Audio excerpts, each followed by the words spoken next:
So if you had asked me if I'd be here reviewing a game about sewing, I might have called you something. Stupid! You're so stupid! Have you now, or have you ever sewn a quilt? But we are willing to learn. Yeah, would they send us someplace special? Yeah, they'll send you someplace special, but only if you get it in writing from the recruiter. Patchwork by Lookout Games. It's made by, or designed by U. Rosenberg. We're going to review that game today, but before we review it, you have to learn how to play it. To play Patchwork, you set the board up by putting the trackboard in the center of all of the patches, arrayed randomly. You place the two player markers on the starting space. You find wherever the starting token was placed randomly and place the meeple next to it. Each player gets a board and 5 buttons. The buttons are what you will use to purchase patches from the circle.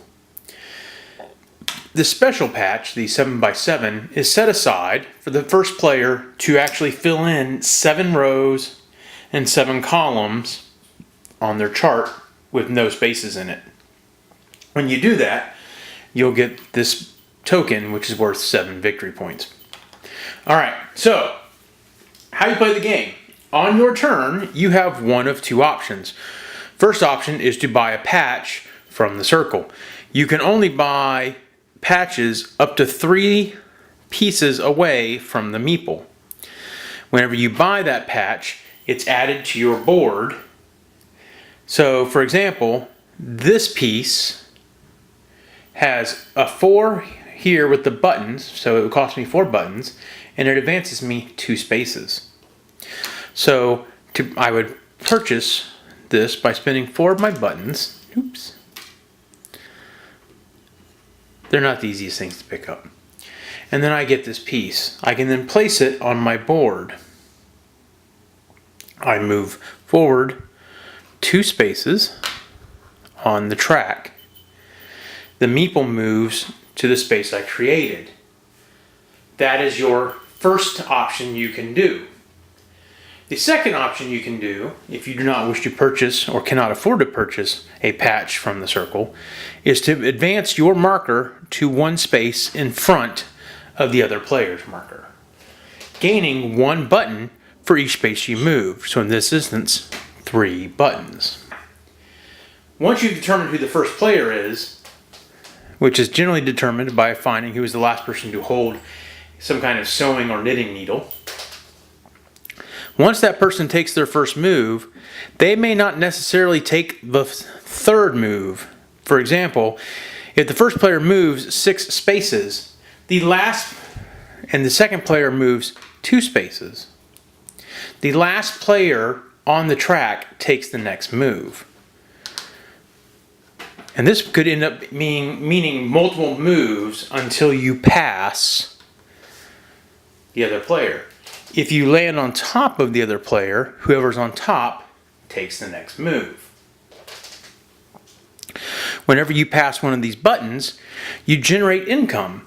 Some of the patches have buttons on them. This one, for example, has 3.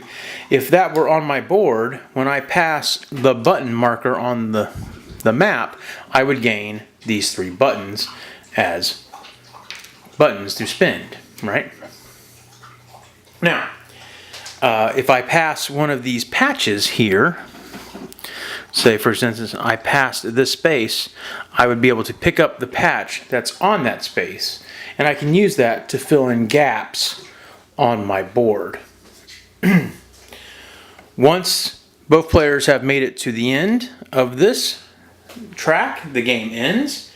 You count up your victory points, and the player with the highest score wins. In case of a tie, whoever reached the end first wins the tie. You score points by adding up all the blank spaces on your tile and subtracting that from the number of buttons you have accumulated. And that is how you win. One thing I did get wrong in that tutorial was when you count up your spaces, each empty space counts as -2 points. So you have to earn a lot of money to stay in the positive numbers. You have to earn a lot of buttons. So let's talk about the game. It's ages 8 and up. It takes about 30 minutes to play a game. Probably less than that once you learn how to actually play the game. It's very easy as far as how to play the game. There's only really 2 things you do on your turn, one of 2. That's it. It's very simple on the surface. As you play the game, the strategy of when to buy a patch versus when to advance to accrue buttons becomes more strategic, more tactical, I guess. Which patch do I buy? Do I buy this patch that has buttons? It's going to advance me further, but it's going to give me more buttons in the long run. There's a lot of nuance to these decisions you have to make, and that's where the strategy of the game comes in. That's where the replayability of the game comes in. Because every time you play it, the board's going to be different because the outlying ring of patches is generated randomly. So every game will be different. And that's what makes the game fun. It's also kind of cute. My wife kept saying that this game is so cute, this game is so cute. And that's a good thing. There's something, sometimes we get cynical as gamers about the aesthetics of a game. Let's be honest, this is a pretty abstract game with a very sheer veneer of a theme plastered over it. But that's enough for what it is. It's just buying patches and putting them on a board, and that's fun. So here's my review. This is a game that you can knock out 2 games in an hour if you have an hour to kill. You don't need a bunch of friends to play it, just you and one other person.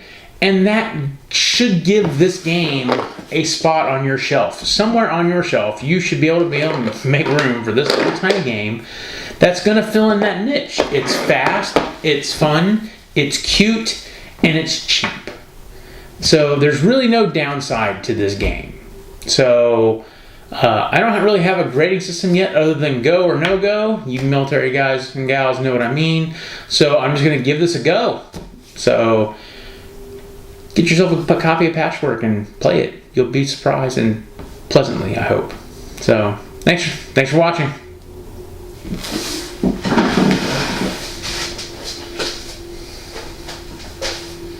At the present, but that defeats your argument. The concept